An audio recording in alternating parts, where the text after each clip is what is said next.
I'm going to be talking a bit about Satansbos, which is an invasive weed which is re-raising its head in some of the dry parts of the country. For those of you unfamiliar with the plant, it's primarily a plant, a weed of agricultural lands.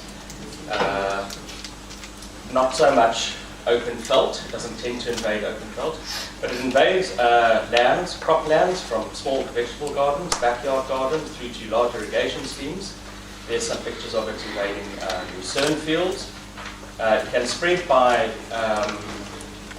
underground rhizomes and by seeds, and forms very, very persistent stands that can last for many, many years. There's Terry Alkers at the bottom right, who's doing who's done a lot of work on Solanum, elaeagnifolium, and bottom left is my son Max, just to show that I'm supporting the ongoing sort of fight against weeds into the future. These are some of the towns around where I stay. At the bottom left there's Grootfontein, and all of those little red dots are where I found this plant at the side of the road. It's all around Grootfontein, Ardendorp. Top right is Janssenville, it's all over the whole of Janssenville. That middle picture there is Zastron district, kilometres and kilometres of it. And in the Middelburg and surrounds, in Middelburg itself, Grootfontein, which is where I am, Rosemead, some of the farms nearby, and Stainsburg. And so we find that it's in agricultural lands, but also in towns, and along gravel roads, especially where graders can disperse it.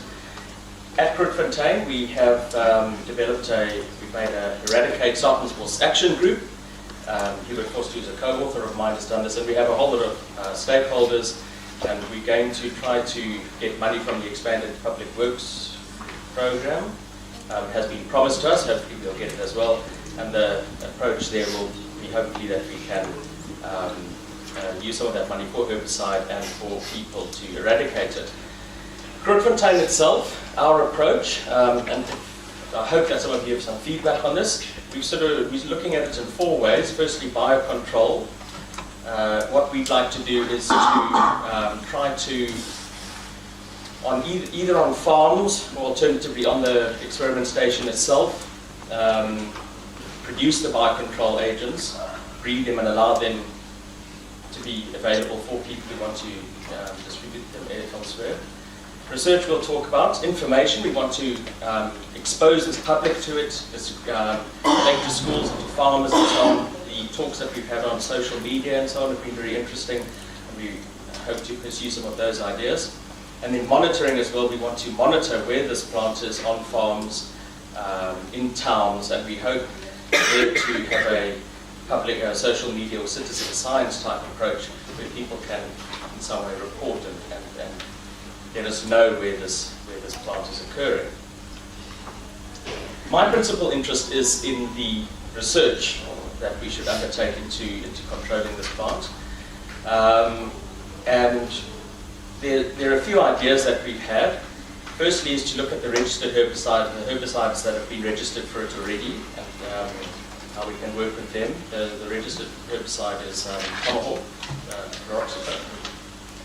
Then we'd also be interested in looking at new herbicides that haven't been registered for it, and the approach we take there is to look at other herbicides that are effective against Solanum species and then progressively more distant species taxonomically.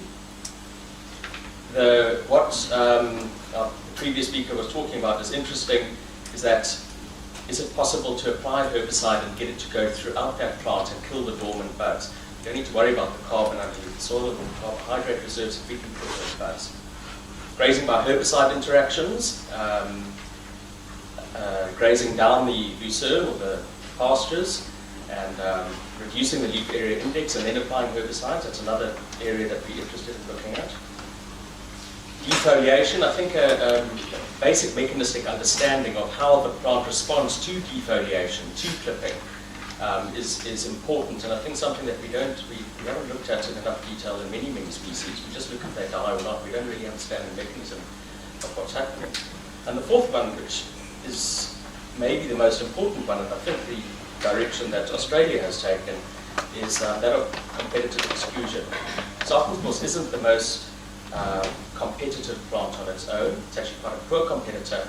So how can we adjust its plant environment to increase or to decrease its competitiveness? How can we increase the competitiveness of the surrounding plants to allow them to outcompete it? And I think a few issues that we need to look at there are grazing management, obviously, also oversowing with other species, and also looking at fertilization to encourage those other species. So that's an overview of it, and any comments and remarks would be welcome. Thank you.